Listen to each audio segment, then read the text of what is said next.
apparently, leading the East African community has become more difficult. Fewer countries, being the chair of the community this year past, fewer countries, but more difficult than leading the whole continent of so many countries.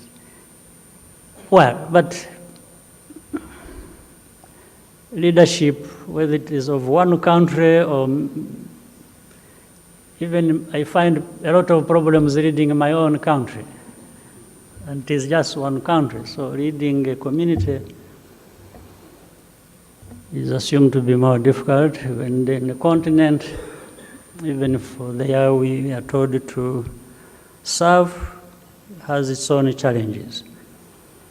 On the East African community side, and as we will be happily handing over to another chair, looking back, the East African community has really made good progress over the years. The East Africans generally work together, and the East African Community Secretariat has served us well. Freedom of movement, of goods, of different things, gone well.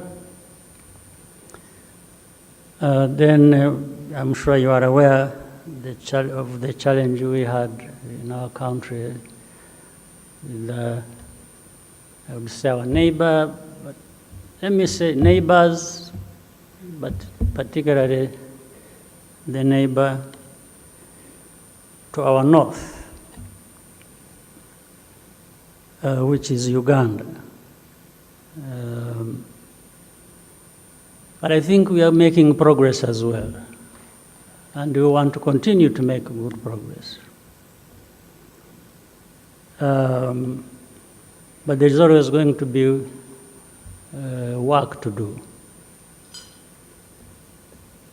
You know, people talk a lot about integration.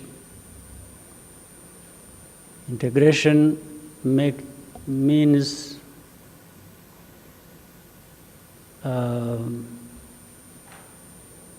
it has something to relate that relates to borders.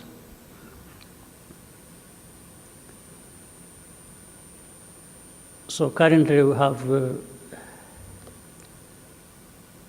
some difficulties along our border. But looking at it, you would assume it is just the border. No, there is what causes the difficulties at the border. And I think those ones need to be paid more attention. How did we come to a point where we have difficulties at the border? It's because of something else. So we have to address something else. By that, we will be addressing difficulties at the border.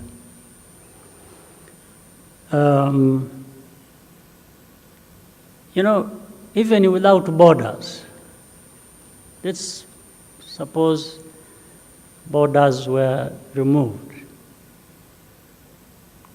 in the East African community. For Rwanda, we have Tanzania to the east, Burundi to the south, DRC to the west, Uganda to the north. Let's assume we removed the borders. By the way, even without borders, you still have neighbors. You know why? Because even within borders, let's say if you talk about Rwanda, within, we still have neighbors. I have a neighbor where I live 1 hour away from here by road. I have a neighbor. If you removed the border, the person who was on this side of the border becomes the neighbor of the other one who was on the other side of the border, isn't it? And then that one becomes a neighbor of another, then of another. So everybody, communities will always have neighbors. Why am I saying this? Even minus borders. For my family, my home, we have neighbors around. Depending on how I treat my neighbor or how the other neighbor treats me, we can either have freedom of movement, of relationship, and so on and so forth. But if my neighbor tells me, says, if I find you in my home compound, I will do something to you. What that results into is you are now creating a border, a line between your home and mine, isn't it? By just that statement, that if I'm moving around and I'm loitering and I find myself in your compound and you're saying, oh, this is a no-go area, you neighbor of mine, don't step here. Stay in your place, and that means you will stay in your place. So you've already created a border between these families. So this is what has happened between Rwanda and Uganda in the recent days. We have had hundreds of Rwandans arrested in Uganda, and we have raised this matter with the Ugandan authorities. We say we have families of hundreds of people arrested in Uganda coming to us, appealing to us to say, why don't you ask Uganda to release our people? And raising that matter with Uganda, we did several times. Different layers of administration, myself, I traveled, I went to, I said, the families of these people in prison are asking me what I'm doing to have their people released and brought back home. These are people who would have traveled there for business, to visit their relatives, to all kinds of things. Actually, others, students studying there. So nothing happened.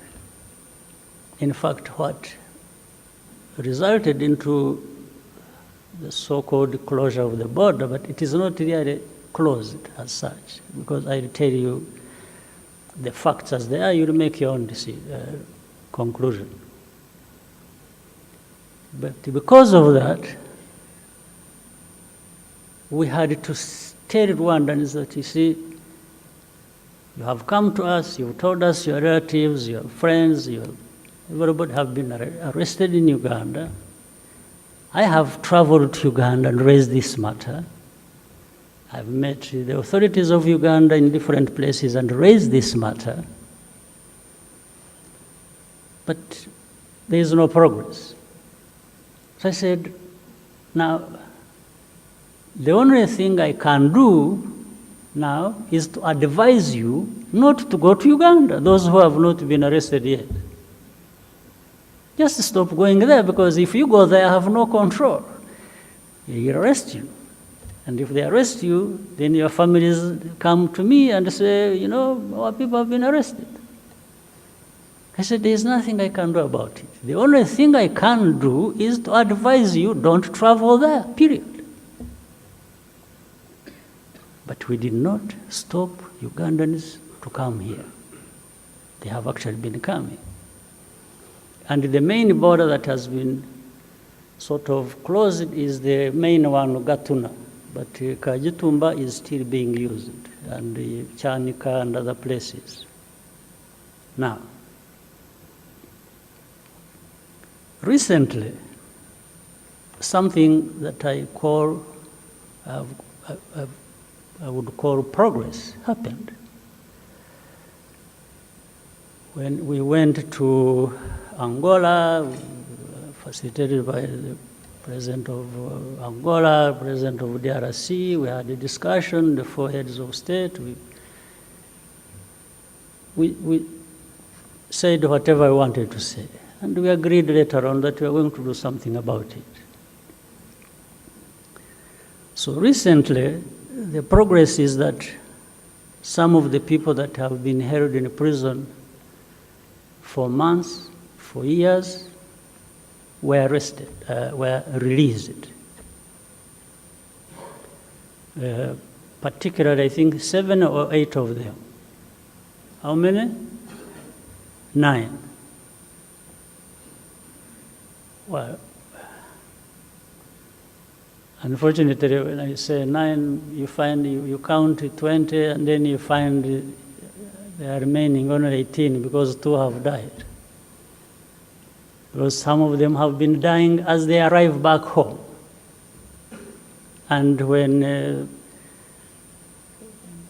they do post-mortem, they find it is because they have been tortured very badly. In fact, we have, of the 9 you're talking about, a number of them are with the hospitals. They are very sick. The Minister of Health knows that, and they are being looked after. And there are clear marks of torture, and some of them. So we get information. Others who are still there, a couple of them have died before, and we are being told there are others who will be released, and so on and so forth.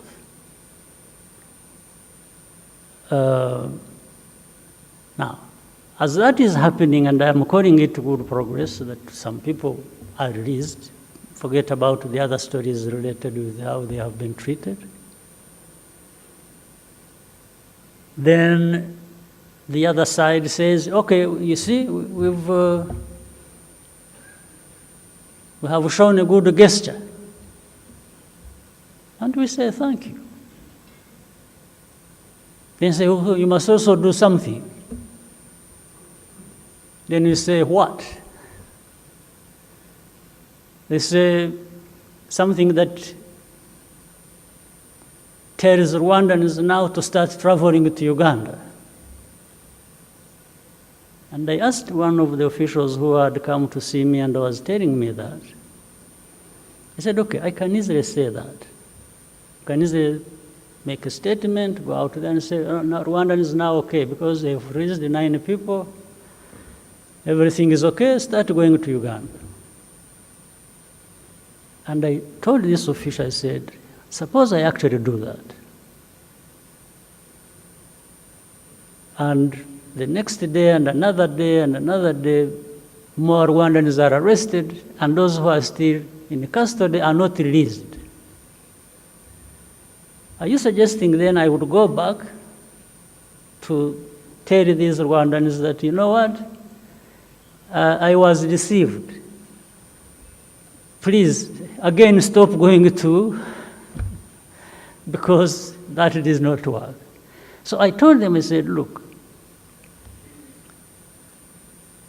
simply do us a favor.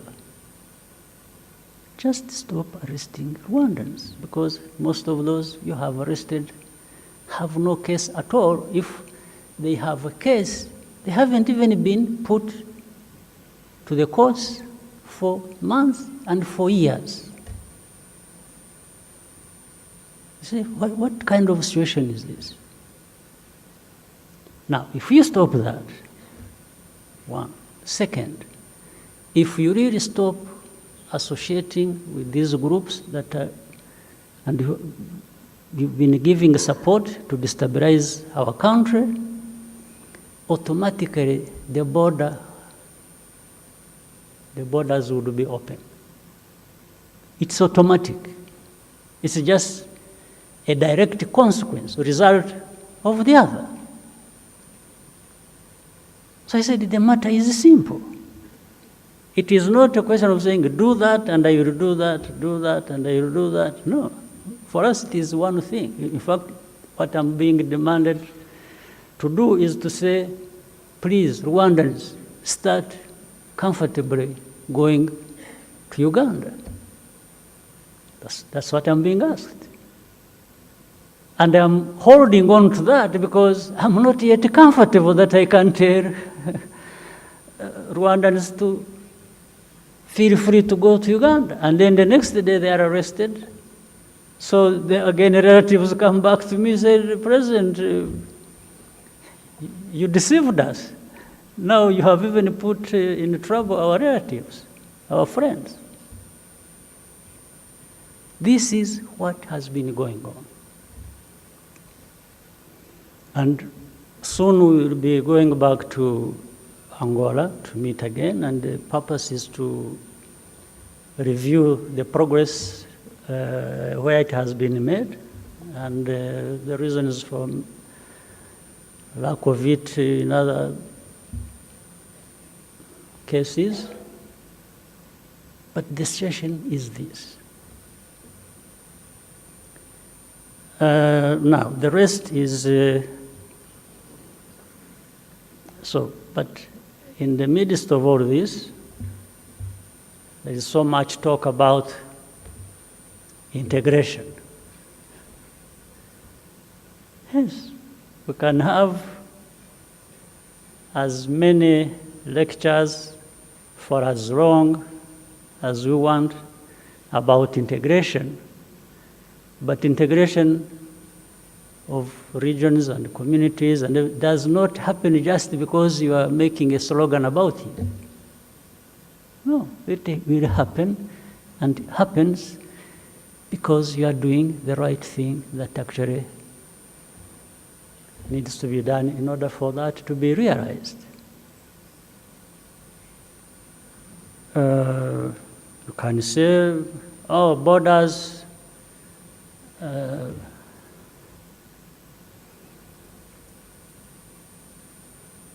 people are closing borders because they are there. In other words, they shouldn't be there. I agree. I completely agree with that statement. We shouldn't even have had borders, but for how many decades have we had them now? To remove them, you must do something. You must encourage good neighborliness. You must treat your neighbor as you want them to treat you.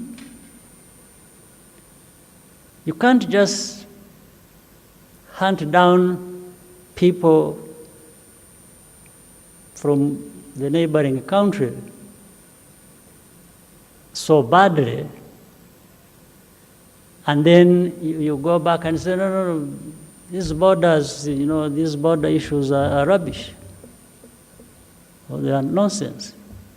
No, what is more nonsense is what you do to your neighbor that actually creates that barrier. This is why I was saying, even if it is not a country neighboring another country, it will be a family homestead neighboring another family homestead. Depending on how these families relate, there will either be a barrier, a border between one family and another, or there will be good cooperation and good exchange, and things will happen the way they should happen. We want them to happen. It doesn't matter whether somebody else comes from another neighboring country or another far distant place to come and praise you, that you are the best person that has ever lived. I have no problem anybody being the best person that has ever lived. But we must see it. somebody has to explain to me that it is because of these reasons that I'm saying it. And if there are reasons for me to say that, no, this can't be the case because this person has caused problems to me, to others, and so on.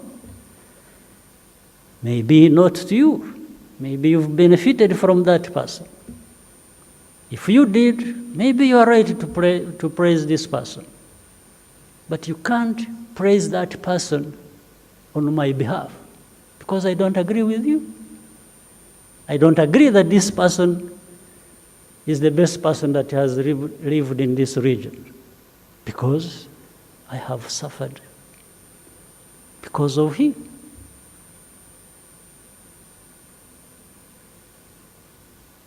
Back in the past, I was also telling people that here in Rwanda, we used to have so many grass-thatched homes, what you call the nyakatsi. Even, you have heard about it. Nyakatsi were grass-thatched houses, which we have been replacing for the roofing with the tiles and the iron sheets and so on. So, but I told people, which is a story that every one of you knows very well here, when you live, if you had, so many grass-thatched houses, close to each other, you don't want to play a game of throwing fire flames all over the place, because your house will be burnt too. You might be wanting to throw it at your neighbor's house. When your neighbor's house catches fire, the flames of that fire will actually set fire on your grass-thatched house. This is the truth of the matter. That's why cooperation is the best, is the most important thing you can have. Not somebody who would be praised for being the best person that has ever lived, but plays games of setting fire to other people's houses. And when I talked of learning from experience, we have learned from experience. We know how bad it is to burn people's houses or to hurt people. We know how much it costs. So for us, we don't play those games of setting fire to other people's homes. But we invest ourselves and everything we have in trying to make sure that our homes, our houses are well protected. They don't catch fire easily. And make sure that whoever wants to set fire on our houses will do it at a very huge cost to himself.